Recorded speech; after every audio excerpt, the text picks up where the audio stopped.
नमस्कार, मैं रचना शर्मा। चढ़ती कला टाइम टीवी देख रहे सभी दर्शकों का स्वागत करती हूं। आप देख रहे हैं उत्तर प्रदेश के समाचार।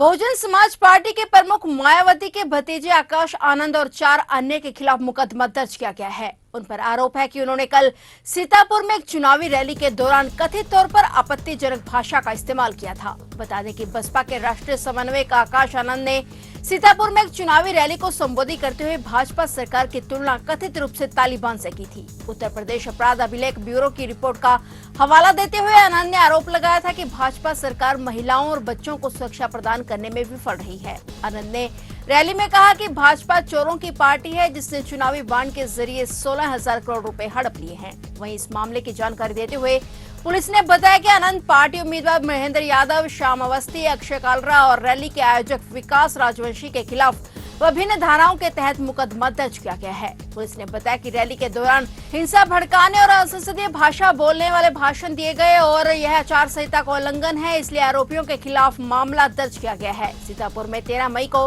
लोकसभा चुनाव के चौथे चरण में मतदान होगा।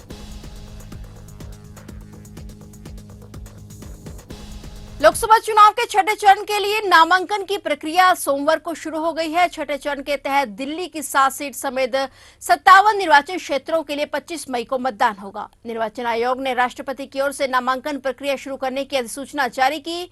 अधिसूचना के मुताबिक नामांकन पत्र दाखिल करने की अंतिम तारीख 6 मई है और दस्तावेजों की समीक्षा 7 मई को की जाएगी। उम्मीदवारी वापस लेने की आखिरी तारीख 9 मई है। इस चरण में दिल्ली के अलावा हरियाणा, उत्तर प्रदेश, झारखंड, ओडिशा, बिहार और पश्चिम बंगाल की विभिन्न सीटों पर मतदान होगा। अब तक लोकसभा चुनाव के 2 चरण पूरे हो चुके हैं। वहीं नामांकन की प्रक्रिया शुरू होने के साथ ही रक्षा मंत्री राजनाथ सिंह ने अपना नामांकन दाखिल कर दिया है। रक्षा मंत्री राजनाथ सिंह सहित कई नेताओं ने आज नामांकन किया। नामांकन से पहले रक्षा मंत्री और लखनऊ लोकसभा सीट से भाजपा के उम्मीदवार राजनाथ सिंह ने लखनऊ के हनुमान सेतु मंदिर में पूजा अर्चना की और अपना नामांकन पत्र दाखिल करने के लिए रवाना हुए। लखनऊ में रक्षा मंत्री राजनाथ सिंह के नामांकन को लेकर सभी कार्यकर्ताओं में उत्साह देखने को मिला। लखनऊ लोकसभा सीट से भाजपा उम्मीदवार राजनाथ सिंह ने आज अपना नामांकन दाखिल करने के साथ ही बड़ा रोड शो भी किया है। इस दौरान मुख्यमंत्री योगी आदित्यनाथ सहित कई बड़े नेता उनके साथ मौजूद रहे।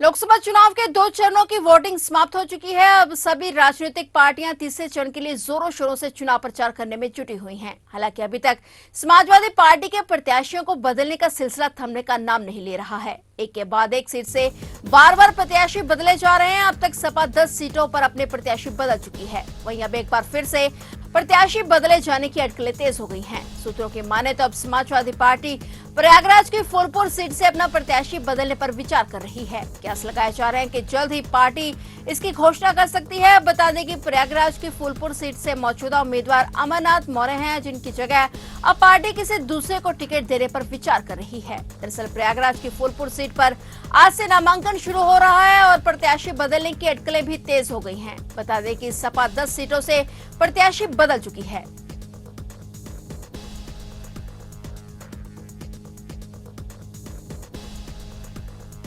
लोकसभा चुनावों के मद्देनजर उत्तर प्रदेश के मुख्यमंत्री योगी आदित्यनाथ की ताबड़तोड़ रैलियां चल रही हैं। इस दौरान चुनावी रैलियों में सीएम योगी विपक्ष पर भी बरसते नजर आते हैं। इसी कड़ी में मुख्यमंत्री योगी आदित्यनाथ ने हाथरस के सिकंदराबाद में चुनावी जनसभा को संबोधित किया। इस दौरान वो कांग्रेस, समाजवादी पार्टी और बहुजन समाज पार्टी पर जमकर बरसे। सीएम योगी ने रैली में सैम पित्रोदा के विरासत वाले बयान को लेकर कांग्रेस को आड़े हाथों लिया। उन्होंने कहा कि कांग्रेस ने पहले 1947 में देश का बंटवारा करवाया, आज वह आपकी संपत्ति को बांटने की साजिश कर रही है। सीएम योगी ने कहा कि एक तरफ सबका साथ सबका विकास के नारे के साथ भाजपा और एनडीए है और दूसरी तरफ कांग्रेस सपा का इंडी गठबंधन है। सीएम योगी ने कहा कि कांग्रेस को 65 वर्षों तक देश में शासन करने का अवसर प्राप्त हुआ। समाजवादी पार्टी को 4 बार और बहुजन समाज पार्टी को 3 बार प्रदेश में शासन करने का मौका मिला, लेकिन इन सबको मिलाकर जितना कार्य देश के अंदर इन लोगों ने 65 से 70 वर्षों में नहीं किया, जितना कार्य उत्तर प्रदेश के अंदर सपा, बसपा और कांग्रेस ने मिलकर नहीं किया, उतना पीएम मोदी के नेतृत्व में मात्र 10 साल के अंदर देश में हुआ है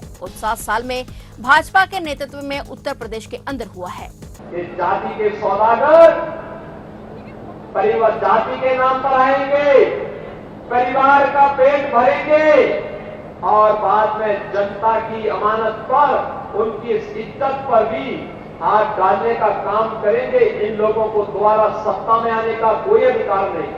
और बहनों और भाइयों, कांग्रेस का मैनिफेस्टो, इंडी गठबंधन का, कांग्रेस सपा का जो मैनिफेस्टो है, ये तो एक खतरनाक बात को ध्यान आकर्षित करता है। ये कहते हैं अपने मैनिफेस्टो में, जो बाबा साहब भीमराव अम्बेडकर ने कहा था, संविधान बनाते समय उन्होंने कहा धर्म के आधार पर आरक्षण नहीं हो सकता। आरक्षण का लाभ अनुसूचित जाति जनजाति के लोगों को ही मिलेगा। और मंडल कमीशन की रिपोर्ट के बाद आपकी पिछड़ी जाति के लोगों को इसका लाभ मिलेगा। लेकिन एक कांग्रेस और सपा गठबंधन क्या कहती है? ये कहती है कि हम लोग ऐसी व्यवस्था करेंगे कि पिछड़ी जाति और अनुसूचित जाति के आरक्षण में से कुछ हिस्सा काट करके ये मुस्लिम को देने का कुछ प्रयास करने जा रहे हैं।